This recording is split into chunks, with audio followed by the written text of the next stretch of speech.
Former leader Todd Muller has not been ranked but has been given 2 portfolios, Oceans and Fisheries and Internal Affairs. Chris Bishop and Erica Stanford, who are both seen as up-and-comers in the party, have been promoted to numbers 4 and 7 respectively. The chair of the Māori Council says he feels the government put politics ahead of an equitable vaccine rollout for Māori. A week-long Waitangi Tribunal hearing into the government's COVID response for Māori got underway in Wellington this morning.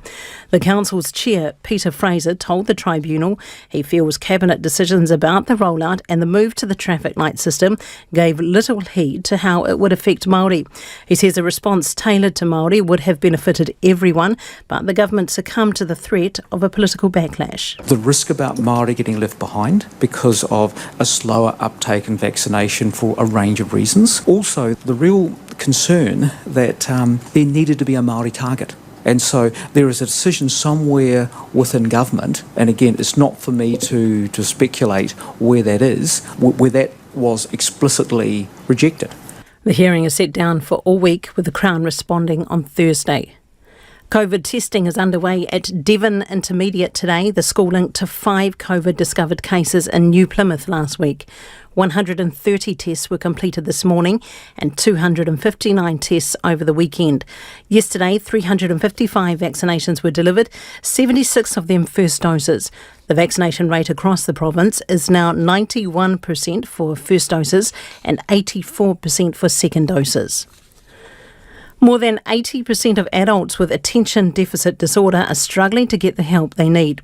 ADHD New Zealand's first ever survey shows nearly a third give up trying to get a diagnosis because it's too hard and costs too much. Some even resort to the social media platform TikTok for medical advice. Anusha Bradley reports. The survey of 455 adults diagnosed or suspected of having the attention deficit disorder shows more than 60% struggle to get a diagnosis. Most DHBs won't assess adults for the condition unless there are other mental health issues, instead referring them to private specialists. But there aren't enough of them. Some areas don't have any at all. ADHD New Zealand says sufferers often turn to TikTok for advice, and while it's great for fostering understanding of the condition, it should not replace medical advice. Well, tēnā koutou kia ora. Good afternoon, everyone. Last week when I became leader, I said we were resetting and that the National Party was back. We would be a government of action, not of spin and PR. I said that we would be a new national for New Zealand with a fresh and energised and an alternative government ready to deliver for Kiwis in 2023. I also said that politics is the ultimate team sport and that we would fully utilise and leverage all the complementary skills and abilities and experiences of our talented, experienced and competent caucus. The lineup I'm announcing today is based on performance, and it also best matches people to their strengths and their skill sets. I have deliberately selected a shadow cabinet of 20 members to match the government's cabinet. I'm confident that when you put any of our team up against their Labour counterparts, person on person, you'll see that the national MPs have the deep experience, they have the political skills and the work ethic and the intellectual grunt to come out on top. It is also the expectation of my team that they will oppose the spin-heavy and PR-driven government, but that they will also propose constructive plans to solve some of our most intractable problems. I've been very clear that every national MP has a significant role to play as part of our unified, high-performing team. You will have noticed that everyone outside the shadow cabinet is in fact not ranked, and the reason is very simple. It makes no sense and it's largely irrelevant, because performance in the portfolio matters much, much more than any ranking. And we frankly expect any portfolio leader in our lineup to take it to the relevant minister and make the case to the New Zealand public. So in closing, I feel very positive about this lineup. I will be leading a refreshed, a talented and a high performance team. And with that, I'm very happy to take any of your questions. Jessica.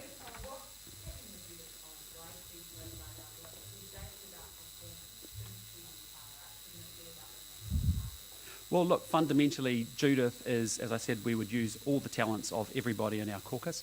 Judith has a real passion for the portfolio that she's been offered there in terms of research, science, innovation and technology. She cares very deeply about it, and she's going to be absolutely brilliant doing it.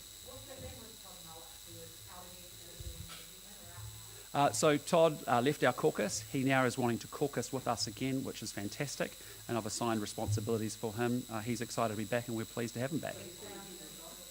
Those are decisions ultimately for him to make personally. Sorry?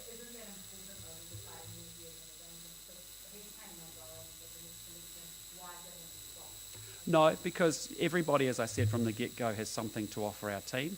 Todd is a guy that has huge abilities and experiences. He's been assigned responsibilities. I know he wants to come back and be part of our team, and we're going to move forward on that basis. Sorry, Barry?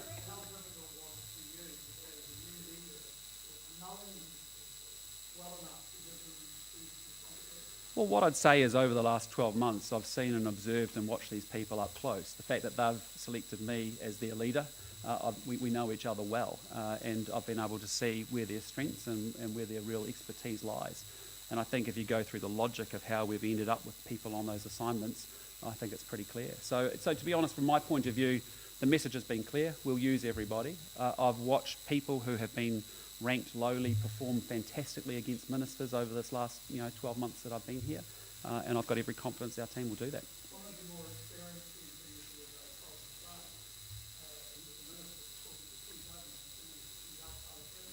Yes, and Todd's a total professional. He's got great expertise around trade and export, and he's also been, knows tourism well. I want to lift our game big time on tourism. I think it's an industry that's been really structurally challenged. I have deep connections with that portfolio as well, but fundamentally, Todd's going to be really good. The reality of this is 33 into 20 doesn't go, and so yes, there'll be people that might be slightly disappointed about that. But I can tell you, having spoken to Todd this morning, he's a total professional. He'll do really great. Well, tourism is important, and there's lots of portfolios in here that are very important, and each of those individuals, I'm confident, can actually prosecute their case incredibly well.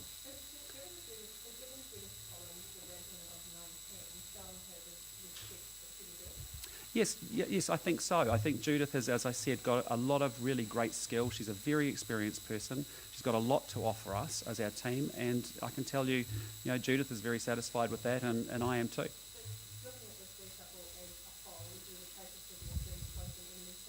No, what this is about is fundamentally saying we want a refreshed, talented, hard-working, performance-driven team. And I think if you look, say, even if you took the top 12 and you lined it up, I think the New Zealand public are going to say that's a different team, that's a different lineup, that looks fresh, new and different and highly capable. Claire?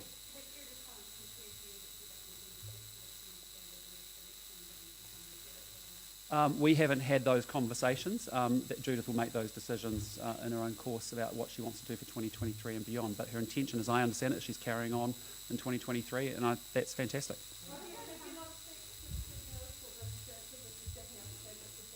No, because in the vision of performance, we will, in 12 months' time, have another little review inside ourselves to say who's been performing, who's been firing, who hasn't, and we'll look at it then. Sorry.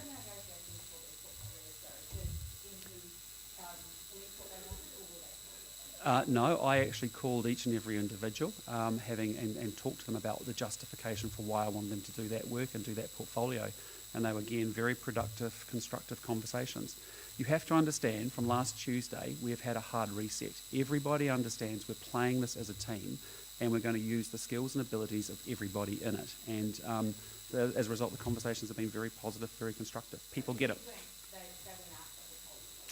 We basically said, I've made the assessment, discussed it, their portfolio with them, told them why I wanted them to do it, and also explained where I wanted to see improvement or performance. Sorry, Jason.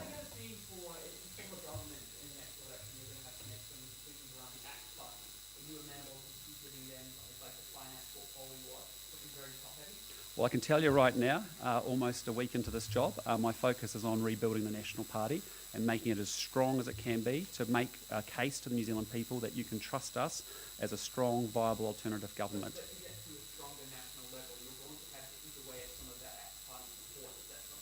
I can tell you all I'm focused on now is making sure National is the very, very best that it can be. Yes, mate. Sorry? It's a very deliberate move on my behalf because as the leader, I'm really across all portfolios and I want to be able to float and I want to be able to go support my colleagues where they need support. And so my job as the leader is to get the best out of each individual, to make sure the combinations are working incredibly well and the clusters of portfolio work, and I want to be able to have the flexibility to be able to do that. Are you confident that despite the immediate that portfolio will be enough to keep you the following busy if you are in trouble? Absolutely, yep. So absolutely, I can tell you, Judith is deeply passionate about that subject area. She's looked on that work before. She's curious about it. She's going to be absolutely brilliant at it. Yes, mate.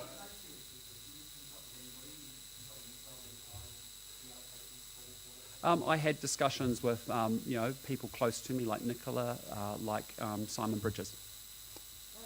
Yes, Joe.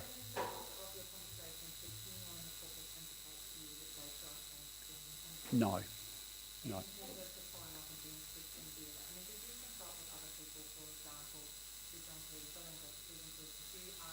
No. No. Henry. Sorry?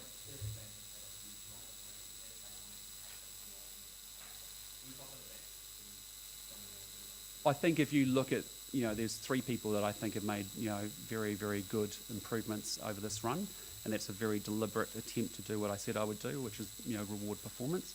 Erica Stanford's done an outstanding job, on immigration. Again, getting back to the rankings point, it doesn't matter how she was ranked previously. She managed to put Chris Farfoy under immense pressure, and I think the public would say I'd want Erica Stanford as the minister, not Chris Farfoy. I think Simeon Brown did an outstanding job prosecuting the case on gangs and law and order. And I think the other one who's done an exceptionally good job is Matt Ducey around mental health. I want mental health to be a big play for the National Party going forward. That's decided tomorrow in caucus. We go through an election process, obviously for Chief Whip and Junior Whip, and that will be confirmed tomorrow. No, that's a decision for the caucus, and I want to be crystal clear about that. That's an election, not an appointment. Sorry. Yeah, so you've touched on a key point, and I've been very upfront about that even over the weekend to say, look, we had a more diverse candidate list going into 2020 than we ended up with in caucus because we had a terrible election result. And so we don't have the connection into the Pacifica community that I want to have.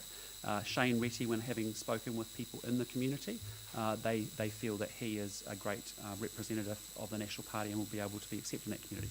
Having said all of that, what I've got to tell you is there's a hang of a lot of work to make sure that we actually are building a national party that gets to all communities, and that means we have more work to do on diversity.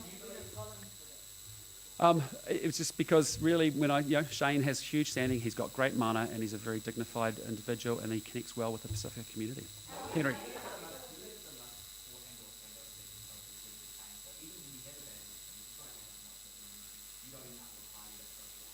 Yeah, that's what we've got to do, ultimately. We've got to build a more robust party. When you go back through the history of this party, we are always at our best when we have the moderate liberal, moderate conservative traditions in the leadership, and we also have fundamentally a national party. It was founded on that, and it means that we're going to take our centre-right politics and principles into every community, and we've got to do a lot of work on that, and we've got to do a lot of genuine work to get it into the bloodstream of the party.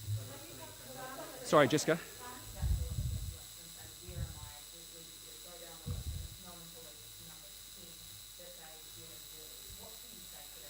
Well, what I'd say to you is fundamentally, as I said to you, we are going to win back the rural communities across New Zealand.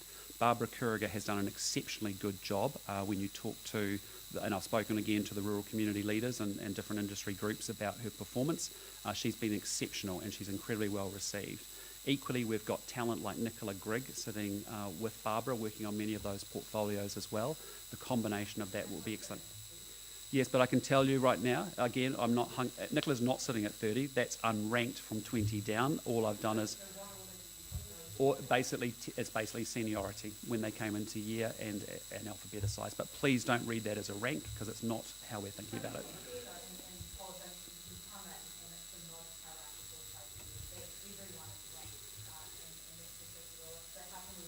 So what I'm telling you is we're doing things different because I'm not from politics world. I'm coming from a world where we build things on performance, not on hierarchy. Yep. Yes, I am. I think, you could come at it and cut it a lot of different ways around gender, around Māori, around regional dispersal, all those sorts of things. But fundamentally, as I've said before, I think there's a lot more that we could be doing in building more diversity into the National Party. I've been very upfront from that, even as a candidate, and having built organisations that were non-diverse and ended up being highly diverse, it's quite possible, but we've got work to do. Well, if I look at the top 10, for example, yeah. Yeah, 40% women, 20% Māori, agriculture represented strongly in there with Barbara and her leadership of a very strong rural caucus. But again, I want to see diversity become a stronger piece of the National Party going forward. Jason? As I said, there's lots of reasons you'll sit there and say, why are certain portfolios not in or out of that number 20 position? And I have every confidence that Tim van der Molen is going to prosecute the case very well from defence within our caucus. Sorry, Jason.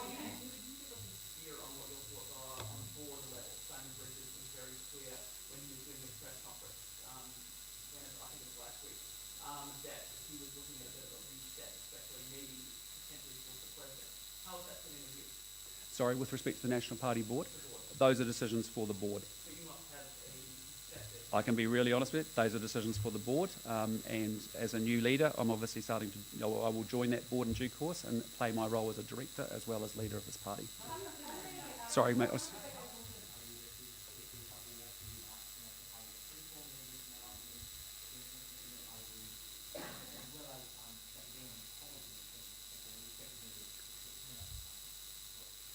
Look, I can tell you, after Tuesday and the events of Tuesday with an uncontested leadership transition, there is a huge desire to turn the page, not just a desire, it's happening. Even in this last week, all our MPs have been out and about across their constituencies. I was in Thames on Saturday, I was in Auckland on Friday, travelling through the country. I can tell you we're getting people wanting to reach out and reconnect with our party, that missing 413,000 that we want back. That is starting to happen. So our MPs are feeling pretty energised, if I'm really honest with you, because they're getting direct feedback from the public and from our members that we're doing the right thing here. Jessica?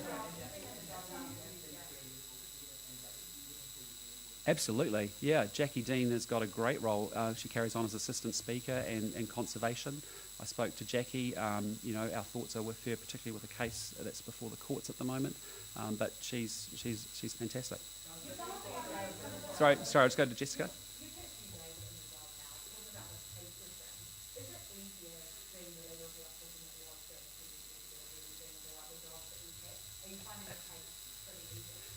Well, it's pretty full on.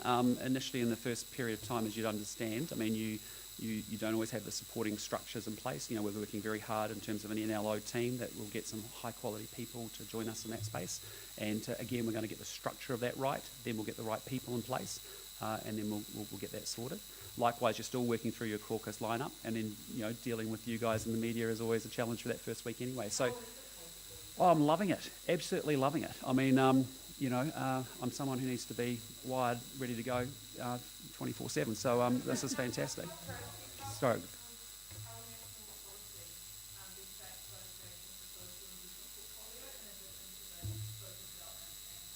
Yeah, so I'm pleased you pulled that out. I've actually asked Nicola to lead social investment thinking because, as you know, Bill English did some really good theory around that, and I think we now need to move it into practice. And it actually touches a lot of our portfolios: education, obviously social development, justice, and ultimately finance and infrastructure as well. So I've actually asked Nicola to lead that and actually move that from theory into action because I think that is, social investment, education, sustainability, and productivity in the economy. These are things that I want to put edge to and definition to. Sorry, can I just go to Joe?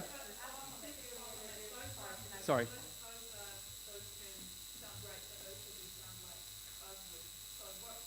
I don't think education's a buzzword or infrastructure.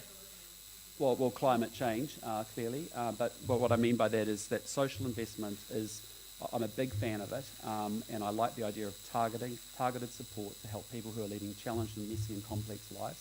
It means we surge investment to them in order so they can step up and participate in the New Zealand dream. That's exactly what we've got to do. And so, but I want to move it from theory into practice. And so that's why I've asked Nicola to lead that for us. Sorry, can I just go to Joe?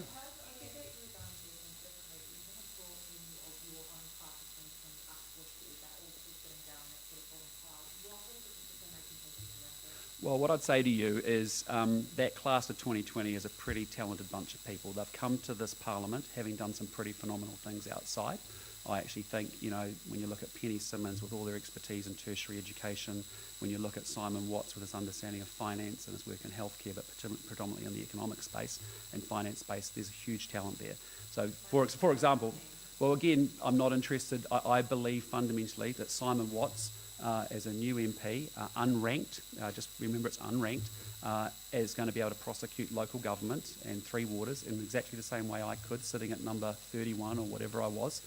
So I don't come through the lens of the rankings per se. It's not that important to me. What is important is best players on the assignment, delivering for us, opposing, proposing, and Simon will do that well.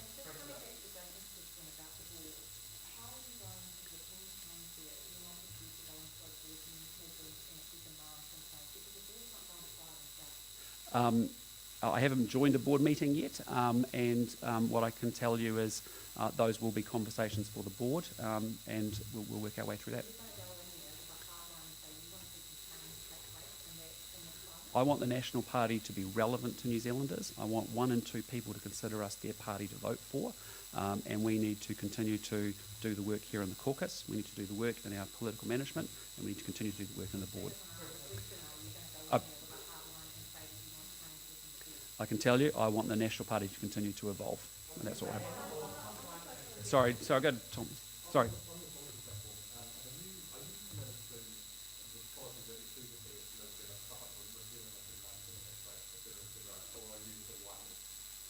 Well, look, I mean, we've been very fortunate. Louise Upston, supported by Nicola, have done some really good, initial thinking around what we called the 8 big fixes, and we were doing work in caucus subcommittees around the policy stuff. I don't think it's a matter of we turn the page and start from a blank piece. I actually think we've got some good material to work with.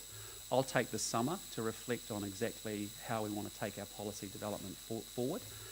But I think we've got the starting of something good. I just want to sharpen it up and focus on a few things bigger and better.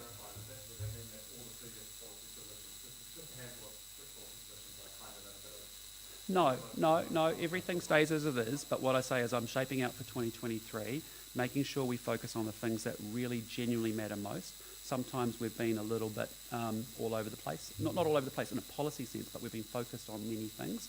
I want to focus on fewer things and really get solutions there. Luke?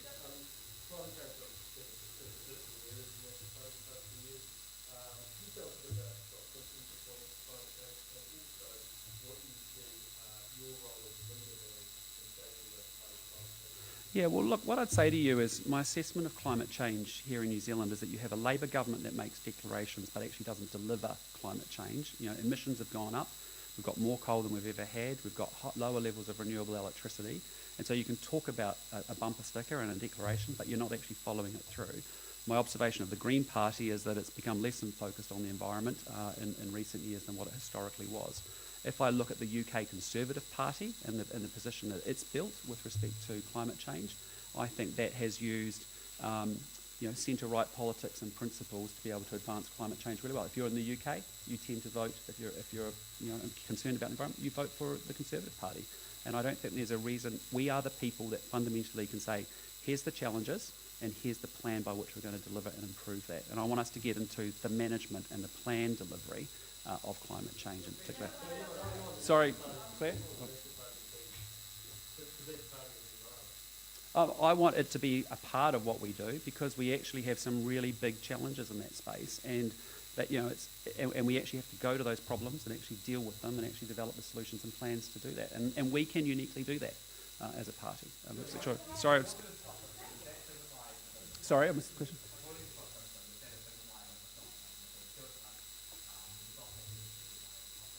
Oh, look.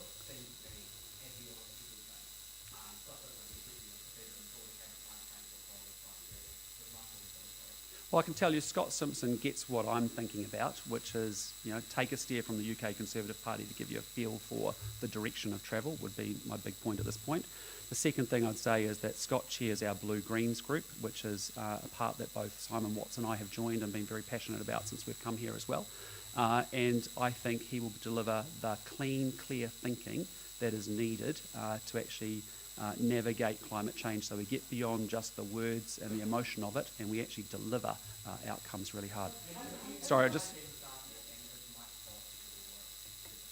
Sorry, can you say that again? All I can tell you is we've had a lot of very good people who are very keen to join a new Reset National Party, and we'll work our way through that very shortly. Sorry.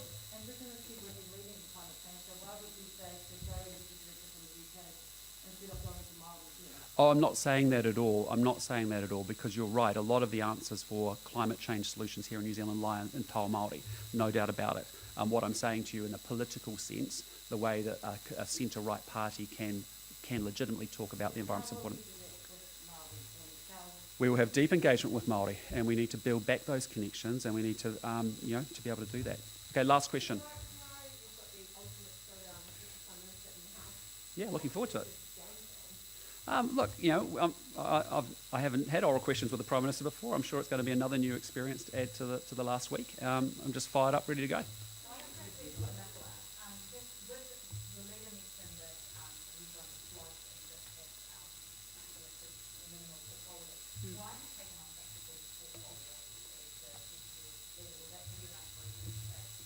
I love hard work, Jess. Always have, always will. And these two portfolios are really important for New Zealand and for National, and I'm excited to have the opportunity to keep working on them. She didn't have to fight because fundamentally, who do you want as your housing minister? Minister Woods or Minister Willis? And it was a pretty no-brainer decision. And I was a specific ask from me about taking on social investment, as we talked about before. Hey, listen, thank you very much. We'll go prepare for the rest of the day. Can I say thank you for coming along? And we'll see you through the course of the week. Take care.